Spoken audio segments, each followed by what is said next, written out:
নমস্কার বন্ধুরা, সবাইকে স্বাগত। আজকে ডিমের কালিয়ার রেসিপি শেয়ার করব।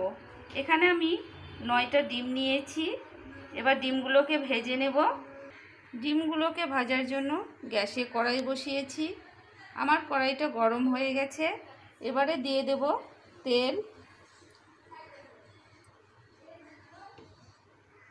এবারে তেলটা গরম হয়ে গেছে, দিয়ে দেব সামান্য লবণ, দিয়ে দেব হলুদ গুঁড়ো।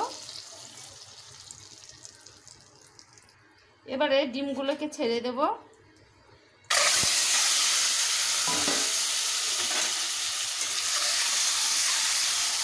ডিমগুলোকে ভালোভাবে ভেজে নেব। ডিমগুলো এবার আমার ভালোভাবে ভাজা হয়ে গেছে, তুলে নেব। ওই তেলেই আমি একটু বেরেস্তা বানিয়ে নেব।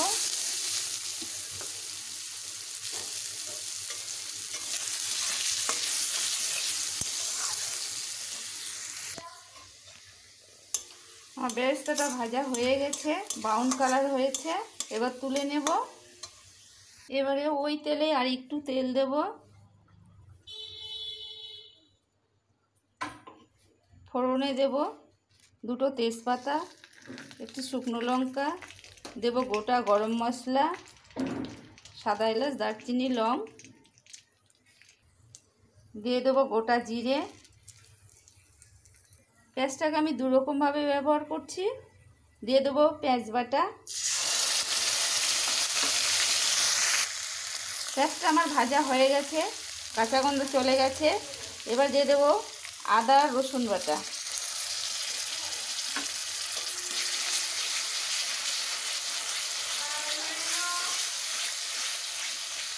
এবারে দিয়ে দেবো লঙ্কার জিরে বাটা।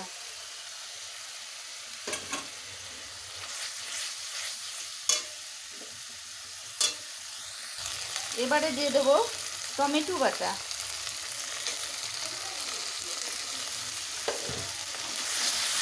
ভালোভাবে কষে নেব। এবারে দেব স্বাদ মতো লবণ, দিয়ে দেব হলুদ গুঁড়ো, ভালো করে কষবো। দিয়ে দেব কয়েকটা কাঁচা লঙ্কা। এবার মশলা থেকে তেল ছেড়েছে, দিয়ে দেব টক দই ফেটানো। এবার ভালোভাবে নেড়ে নেব।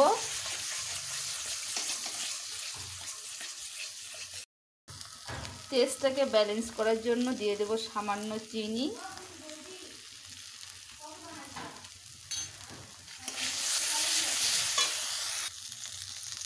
মশলা থেকে কাঁচা গন্ধটা চলে গেছে, মশলা থেকে তেলও ছেড়ে দিয়েছে দেখুন। এবারে দিয়ে দেব ডিমগুলো।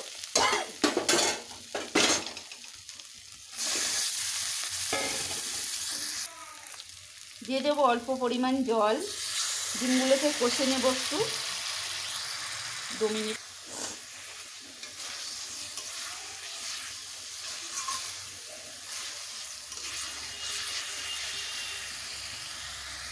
এবারে ডিমগুলো আমার কষা হয়ে গেছে, দিয়ে দেব পরিমাণ মতো জল।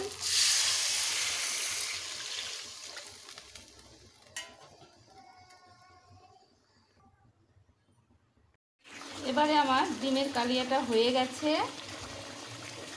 এবারে দিয়ে দেব গরম মশলা,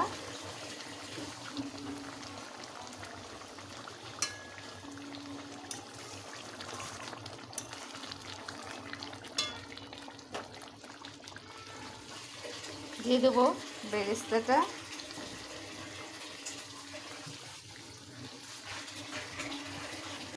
এবারে ডিমের কালিয়াটা হয়ে গেছে, নামিয়ে নেব।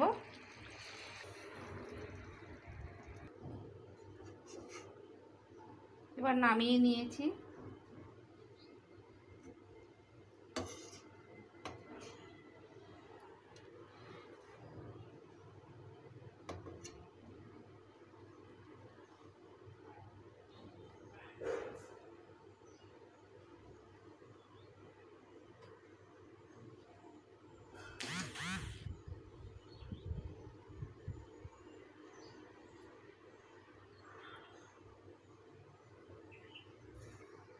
এবারে ডিমের কালিয়াটা নামিয়ে নিয়েছি। এবারে গরম গরম পরিবেশন করব।